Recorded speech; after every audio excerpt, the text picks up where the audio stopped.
Thank you all for joining us. Appreciate you listening to the Kevin Miller Show at KIDO Talk Radio. Phone numbers here, 580-5436, 580-KIDO, and so blessed to be a part of your day. Joining us now is Phil Kerpen from American Commitment. Phil, good morning. Morning, Kevin. How are you? Not bad. You know, we take a look at, just energy and everything else. Are you surprised offhand that the price of oil seems to be going up and the price of gasoline seems to be going up so much for the golden age of lower prices, sir?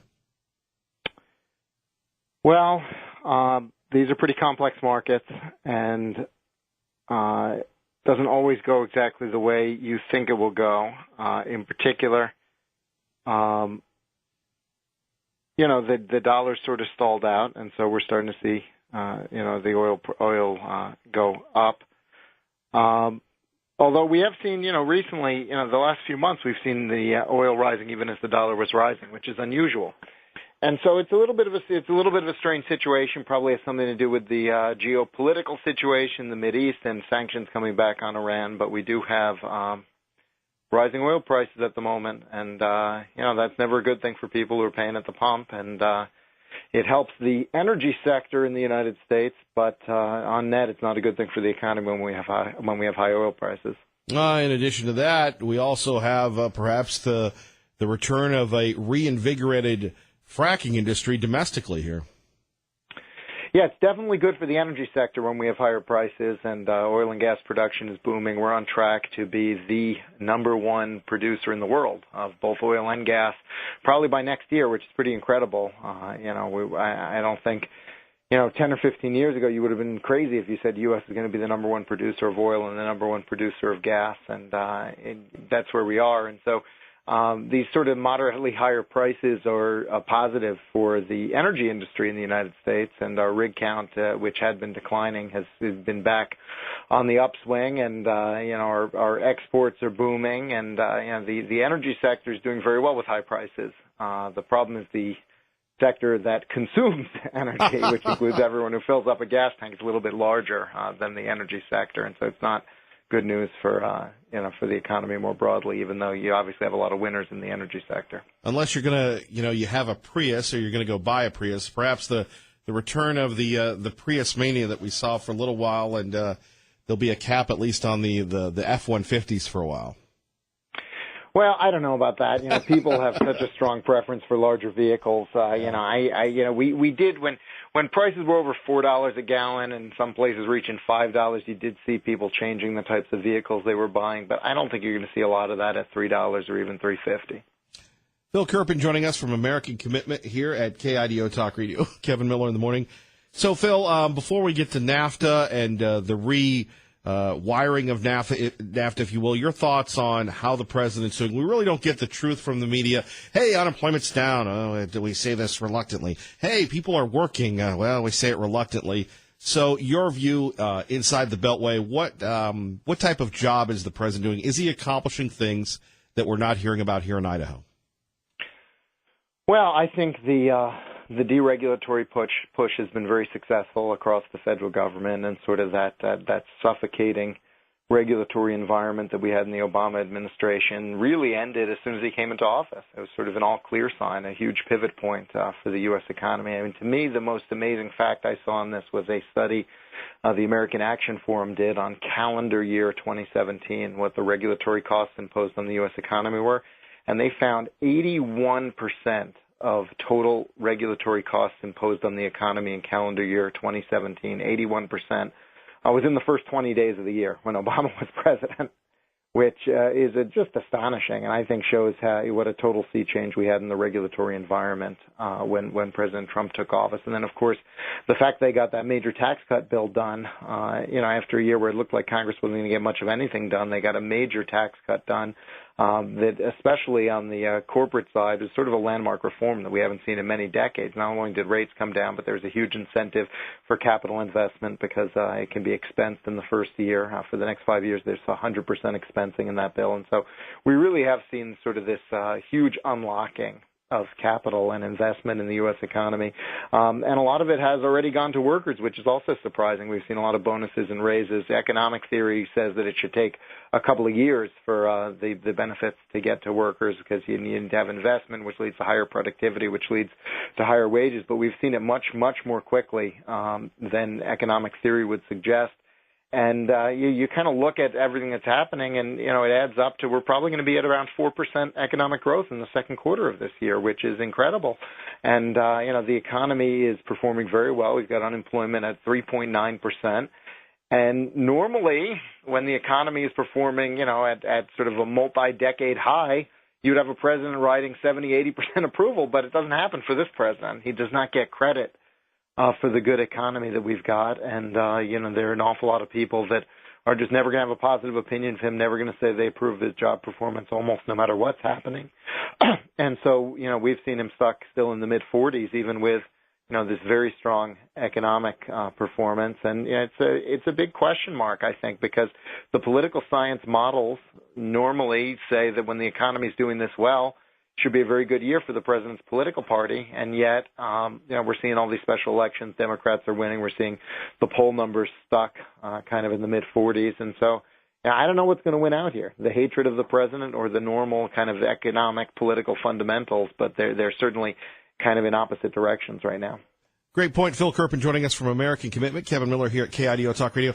That's as we delve into the midterms, are people going to be more swayed by the historical trends that usually happen with the party in power within the White House, that they lose seats in the House and the Senate?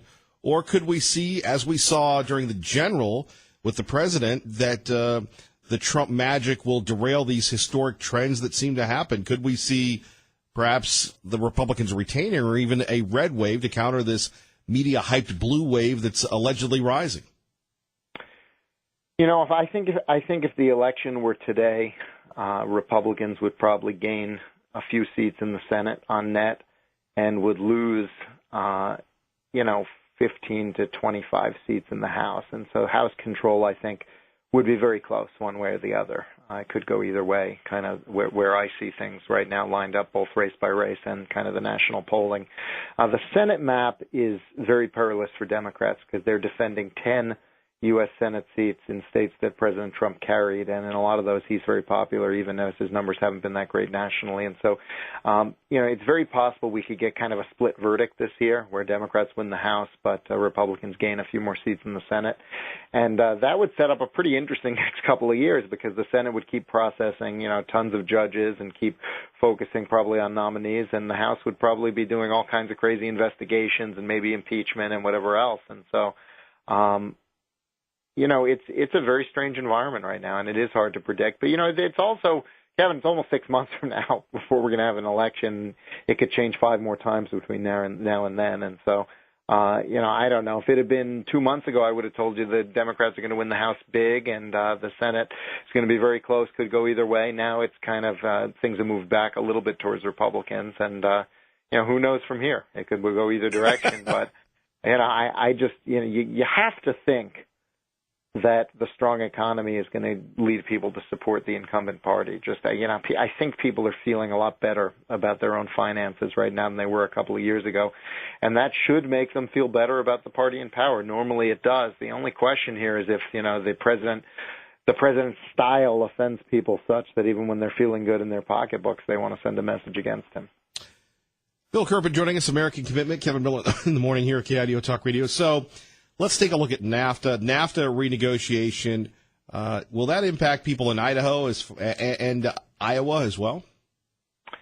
Well, this could potentially impact everyone, and this is kind of the biggest policy vehicle that's still out there, something that could happen this year. And I think they're in their 8th round of negotiations, and they're seemingly moving farther from an agreement than towards one. We're seeing all these headlines now about how the whole thing might collapse, and they're running out of time. They've got a presidential election in Mexico July 1st, and the polls say that the socialist candidate's going to win, and that could obviously kind of reset the whole talks and be a huge setback. And so the U.S. team really wants to get the negotiations completed and finalized and the things signed before that election takes place in Mexico. But they've got some major stumbling blocks still to getting this thing done, related to the automotive sector, related to something called investor-state dispute settlement, which are the NAFTA tribunals that can overrule U.S. law. The president wants to get rid of them, but the energy companies in particular are very worried that if they don't have those arbitration tribunals, the next Mexican president might renationalize the oil industry in Mexico, and they really want those tribunals to protect them, so they're at odds with the Trump administration on that, and they've got a bunch of other stumbling blocks. But yeah, I mean, it's very significant for your state and for Iowa as well, because the sector that's really done the best under NAFTA, under the current NAFTA, is agriculture, because we were able to open up agricultural exports to Mexico, and we got a major market for U.S. wheat and other crops as a consequence of that.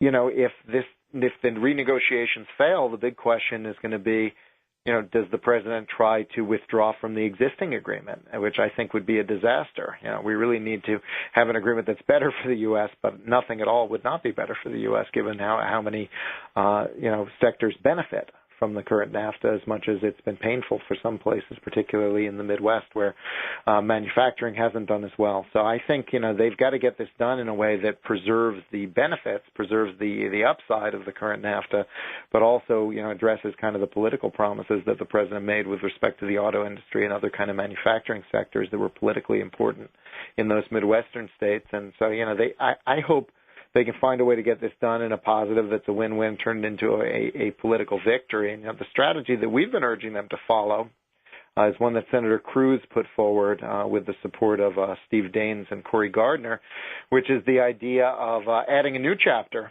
to the new NAFTA that they call the competitiveness chapter, that would be used as a vehicle to make permanent all of the permitting and regulatory reforms that we've had under President Trump. So the next Democratic president can't come in and put all the Obama regs back in and sort of crush everything that we've been seeing on resource extraction, manufacturing, farming and ranching, sort of the relief that Trump has given.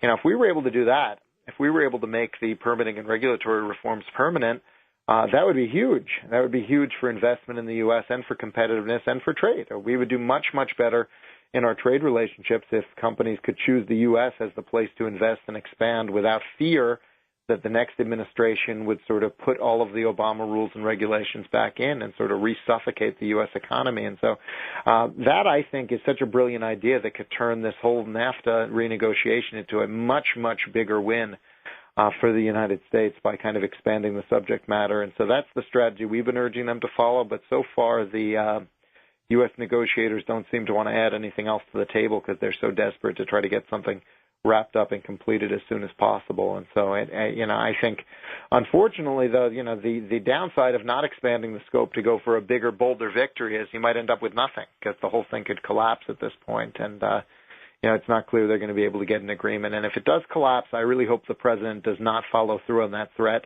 to withdraw from the existing NAFTA without something to replace it with, because I think that would be a really bad outcome. Phil Kerpen joining us. We appreciate it. If people want more information, what can they do? AmericanCommitment.org. Phil, good to have you back. All right. Have a good one. Take care. More of your phone calls next. Kevin Miller in the morning. The president calls the MS-13 thugs animals, and Nancy Pelosi has a problem with it? We'll talk about it. Kevin Miller, KIDO Talk Radio. The European Union has been terrible to the United States on trade. They've been terrible to our workers. The European Union last year, we had a trade deficit of $151 billion. And I know Jean-Claude very well, and I know Donald very well, and I like them both, but they're very tough. And we never had anybody negotiating for us. There we have it, the president talking about the European Union and... When the MS-13 comes in, when the other gang members come into our country, I refer to them as animals. And guess what? I always will. But we're getting them out by the thousands. But it's a big, dangerous job. And they're able, in some cases, to come back in, or new groups come in, also from the gangs. And that doesn't sound like that bad of a statement, does it? We'll get the reaction next. It is 25 after the hour. Kevin Miller in the morning here at KIDO Talk Radio. Let's get you to work safely and on time. Liberty Linda joins us now at KIDO Talk Radio. It was great to see you at Terry's Cafe. Good morning. Yes, good morning, Kevin. What a great group of people came out to our Unity breakfast. We had so much fun that morning. It was humbling, yes. Yeah, but Kevin, you were at work the whole time. I didn't even see you have breakfast. Yeah, there was no breakfast for me. No. You just work, and you didn't even run for office. Hold on. That way I didn't lose. I guess.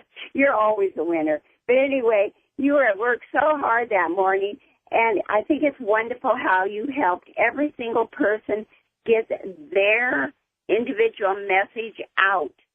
You know, we know the people here through your show heard every single person running, and thank you very much for doing that for us. Well, what do you make of it? Is it all time to come together? Because some people are saying they're not going out that way. Well, I know some people are unhappy about perhaps some people that were elected. But, you know, I think the state of Idaho is the most important thing. And for the state of Idaho, we need to get together and unify. That's what I believe.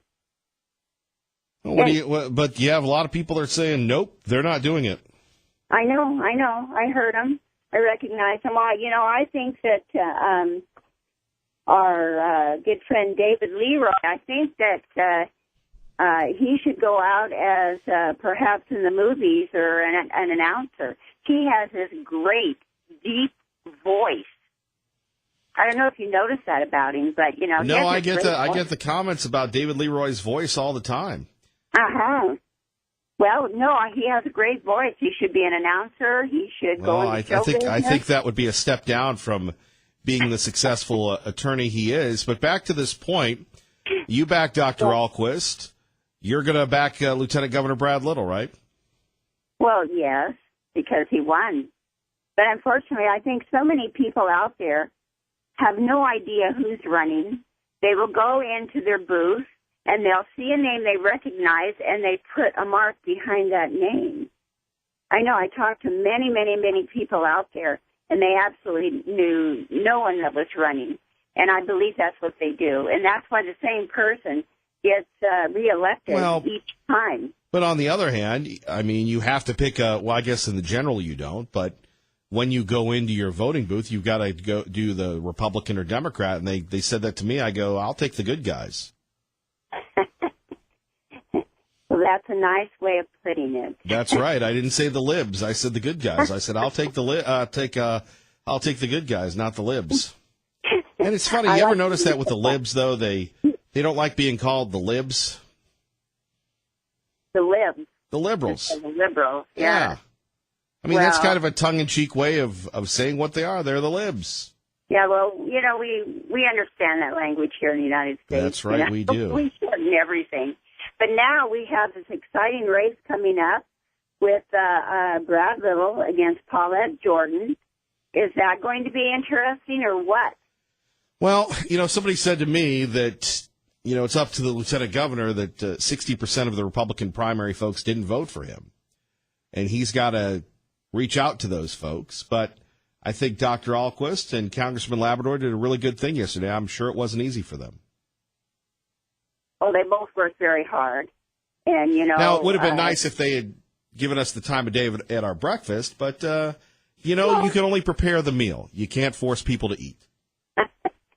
Well, I had orange juice. So. Yes, exactly. My point exactly.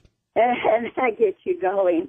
But anyway, congratulations to our great, great friend, Russ Fulcher, who run a hard race. The biggest winner of the campaign, Russ Fulcher. Oh, I know. I was so excited about it because he is such a wonderful person, and he loves the people here in Idaho, and he's going to go out and work hard for everyone. We know that about him.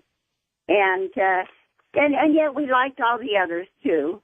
But we have to sometimes pick one. Yes, apparently not enough. Liberty Linda, you have a good weekend. You as well, Kevin. And, you know, have breakfast. I agree. Thank you. Of course, it looks I don't miss a lot of meals, as you can tell. Oh, you're a hard worker. Anyway, thanks, Kevin, for all that you do. Thank you, Liberty Linda. Bye-bye. Bye-bye. Coming up next, more of your phone calls. The post-primary reaction continues. Kevin Miller, KIDO Talk Radio. Hey, Maggie. Blessed to be a part of your day. Kevin Miller in the morning here at KIDO Talk Radio. Coming up next, our friend Mike Tracy. But first, Matt Otter. Good morning. You're on KIDO Talk Radio. Hey, good morning, Kevin Miller. How you doing today? What about you, brother man? Well, not very happy with the election results, to be honest with you, Kevin. You know, if it wasn't a three-way deal, Labrador would have won. So I'm urging all Labrador supporters and Tommy Ahlquist supporters to write in Raul Labrador for governor. Just because of this, Kevin, look, there's only one Butch Otter, okay, the best governor we've ever had. Brad Little ain't Butch Otter, and if people think he is, he's not. He's going to be very disappointing for the state of Idaho. And I might be a sore loser, Kevin, but, you know, I'm going to take it to the bank, and if we lose, then, or if we end up ruining the election and Paula Jordan becomes governor, I'll sleep okay at night. Well, let me take issue with you in a respectful sort of way here at KIDO Talk Radio. Your namesake, Governor Otter, says that Lieutenant Governor Little is his man. Shouldn't you respect the wishes of your figurative dad here at KIDO Talk Radio? Well, maybe, Kevin, but he's very timid. He's not very forthright, Kevin. To be honest with you, Brad Little just seems like he doesn't have the experience. And if Butch Otter says so, well, maybe that's true. But I'm going to have to go against the great governor there and realize that Raul Labrador is a way better choice for governor. You're breaking with Governor Otter. That's never happened before. Yeah, I know. It's surprising, Kevin. But look, this is our state, and we want to make sure that it's in the best hands possible. And the most experienced person is Raul Labrador. But what about the people voting? Should their votes be disqualified because you didn't like the results? No, Kevin, because it's a free country. We can write in who we want. We can vote for who we want. I'm just urging people to do this. They don't have to. They can vote for Brad Little. Now, you said, though, that you would rather have – would you rather have Paulette Jordan in? I would. Wow. It's saying something there, Kevin, that, you know, I'm sure I'm not the only caller, I'm sure, that's talked about this, Kevin. Look, he's just not experienced enough, and the governor might be losing his touch or something, Kevin, because honestly, Raul Labrador has done way more things for Idaho than Brad Little ever could. Matt Otter, God bless.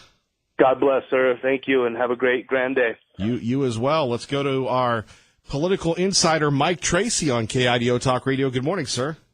Good morning, Kevin. And, you know, I would just say to Matt Otter, listen to the previous caller, Liberty Linda, and let's follow along with Ronald Reagan's 11th commandment and say no evil about our fellow Republican. And don't look at being humble as for being timid. I went to college with Brad, and I've worked with him in the Boise area for 30 years, and worked with him in agriculture and ranching, and in as an elected official. Brad is not only qualified, he knows more about Idaho than just about anybody that has ever run for office, because he has spent time in all 44 counties for most of his life. And to say he's inexperienced is essentially saying you don't know the man. You have to study and look at what he's done. And that's not why I called, but you know, I've worked with Brad a long time. I supported him. And I think he's a very good and humble man. Their family is a very good family. His wife, Teresa, is one of the most wonderful people you'll ever meet. She'll make a great first lady. You know, they're just salt of the earth people. They're very humble people. And to say otherwise, you just need to meet the man and talk to the man and get to know the man and look at his record. To say he doesn't have experience, he's been the lieutenant governor for Butch during Butch's governor's terms as governor. Before that, he was in the Idaho Senate, and he worked his way up and paid his dues and did all the things that you know, to earn the respect of Republicans around the state, and that's why he won. He didn't win by accident. He hard, and he has the respect of an overwhelming majority of the people in Idaho. And so what I really called now, about... before we get to the... Hold on, Mike Tracy. Before we get to sure. that, first of all, we finally met Senator Craig the other night, and we met him again at the Unity rally, and just what a wonderful man. Had a lot of great insight. Let's... I need the Mike Tracy post-election analysis.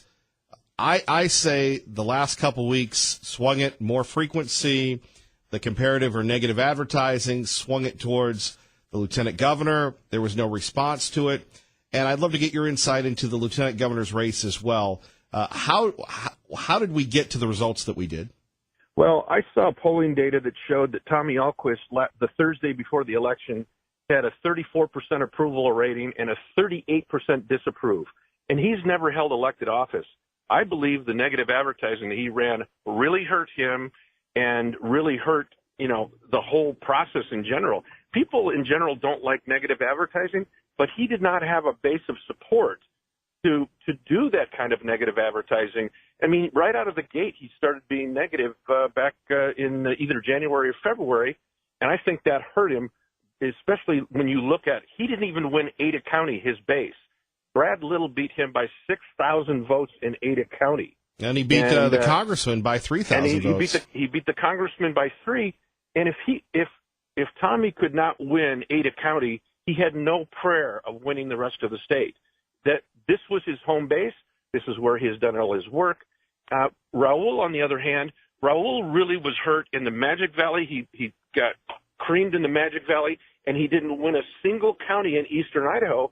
And the big problem there for the congressman was the INL. He voted against the Idaho Nuclear Laboratory, the Idaho National Laboratory. It's been called many things over the years. It had different labels.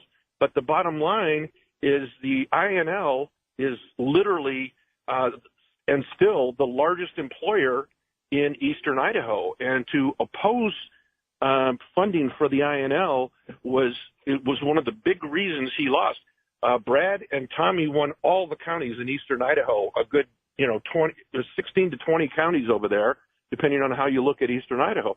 And if you can't win eastern Idaho and the Magic Valley, you have no prayer of winning. You could, and even though Raul won Canyon County by I think it was 4,000 votes, Brad more than made up for that in Ada County and in Magic Valley and eastern Idaho. And that's even if I don't know what the final numbers in the first congressional district were. Even if Raul won the first CD, he was completely wiped out in the second congressional district where Mike Simpson serves. Who backed the lieutenant governor. Well, exactly. And not only, and then when you go down the list, I mean, Janice McGeechan was a surprise. I was supporting Bob Nonini. Bob's a really good man. We love Senator Nonini. Yeah, and Bob is an outstanding individual, and I was very happy to support him. But Janice won fair and square. I know all the candidates very well except for Kelly Packard, and I've worked with all of them, and they're all good people. Janice is the person that won the election, and I will support her. I will support everybody on the ticket. Everybody knows that I'm a conservative Republican. We're going to talk about NAFTA, I hope, because sure we will. But let me just say one more thing. What did you make of how close it was between she and Steve Yates? And let's just give it, 30 to 40 seconds, and then we'll go to NAFTA. Well, I was surprised, and I think that Steve did a great job with a grassroots campaign, and he was well known in 44 counties. Obviously, Janice did a good job and got out there and got the word out, and she really connected herself with Donald Trump. And Donald Trump, with likely Republican voters, had a 78% approval rating. That means that she really connected herself well with Trump and drained the swamp, and that her message resonated with people. Now to NAFTA here with Mike Tracy at KIDO Talk Radio. I love getting the insight from the people that have been in the arena. So what did you want to say about NAFTA, Mike? Well, NAFTA, I was involved. I was at the Idaho Farm Bureau for 10 years prior to working for Larry Craig, and we supported NAFTA at the Idaho Farm Bureau and the American Farm Bureau and actively lobbied for it at the state and federal level. And, I had problems with it in part because, we wanted a free trade, but we also wanted fair trade. And there were a lot of concerns even in 1994 when it was signed that it might not be fair. And it turns out Idaho really got hurt in a really bad way. I think all of agriculture and timber really was hurt. There were a lot of things, but Idaho's number one crop, most people know this, potatoes. One of the things that the Canadian government did after NAFTA was signed is they gave money to potato processors in the United States and specifically in Idaho, and they gave them money to build a processing plant on the Canadian border, several of them. They paid for 95% of the processing plant, the cost of it, and the only thing that the Canadian government said is that you have to buy Canadian potatoes if we pay for this. Well, a lot of processors went up to Canada, did that, and Idaho lost at least 30, 40, maybe even 50% of its potato processing business during that period of time in the late 1990s and early 2000s because of that one item. And Idaho's known for potatoes, and we lost a lot. Now, we've recovered from that by doing a lot of other things, and the potato industry is still extremely important and valuable at Idaho. And we can grow potatoes better here because of our climate, the soil, lack of disease, lack of a variety of things that other parts of the country have a problem, and that's why we've always been a great potato country, because of the growing conditions and everything else. And we are the potato state still. Sure. But that hurt us. Timber also hurt us. Canada took almost all of our business. In 1994, the Panhandle was 44% of the Panhandle up in North Idaho. The gross regional product up there was timber, 44%, almost half the gross regional product. Today, it's about 5%. So we've lost a tremendous. Now, that's not the only thing. There's been a lot of other things, but the Canadian timber industry just devastated the United States timber industry, and specifically Idaho really was hurt by just those two products. We don't have to look at anything else, just those two products that really hurt us. Mike Tracy, we appreciate it. Thank you. Thank you, Kevin. All right, our great friend Mike Tracy. Kevin in Meridian on KIDO Talk Radio. Good morning, Kevin. Yeah, good morning. Yeah, I just wanted to touch base. My family and I recently relocated into Boise from out of state. We came to the Treasure Valley from the Treasure State, and I just wanted to share a couple of observations. One of the things that I keep telling the folks back home is Boise is where Montana was about 20, 30 years ago. And I guess one of the things that I wanted to kind of provide caution and warning to everybody is just that as conservatives, we sometimes have this, we'll pull ourselves up from the bootstraps, and we've got this very individualistic and independent mindset, and it's a great asset, but it also has a tendency to be a liability because it also kind of contributes to fragmentation when we get into these type of situations. And honestly, the race that was just run for the governorship was probably one of the most negative that I've seen in a state. And I know that there's a lot of hurt feelings and everything else out there. But the one thing that I just wanted to caution everybody on is, as this progressive movement continues to grow, it's not just about the party, whether it's Republican or Democrat. There's progressives on each side of it. And coming from a state that really has had a change in demographics because, Montana has really been, known as more of a conservative. But when you get down, you look in the details, a lot of our major cities in Bozeman, Missoula, Butte, and everything are not necessarily conservative any longer. And a lot of that is due to the influx. But I also know that a lot of the folks that are coming in, there was a gal that called in the other day, I think from Eagle, and she was talking about she was from California, and, she considered herself a political refugee. And Idaho is really kind of one of the last bastions for conservatism. And that's really why there is an influx and there is a great number of people coming in, and they are more with regard to the values of Idaho and what Idaho represents. So anyway, I just wanted to kind of put that word of caution out there as somebody who came from a state that I absolutely loved, never thought I would leave. I was born and raised there. But coming to Idaho has been a breath of fresh air, and I think the political debate And the passion that people have here is great. But I also want to caution that, if you decide that you're not going to vote or you're going to do write-in, long term, that's going to hurt the state, and you are going to lose, all the. Right. Kevin, great call. Kevin Miller, KIDO Talk Radio. Kevin Miller in the morning here. Coming up next, Fox News on the radio. And remember, Miller's Mission, May 21st through May 26th, where we ask you to give clothes for kids. Give us clothes for kids, big kids, little kids, new clothes, slightly used clothes. In addition to that, your tax-deductible cash donations that benefit the families, the men, women, and children of the Boise Rescue Mission. Won't you help us help them?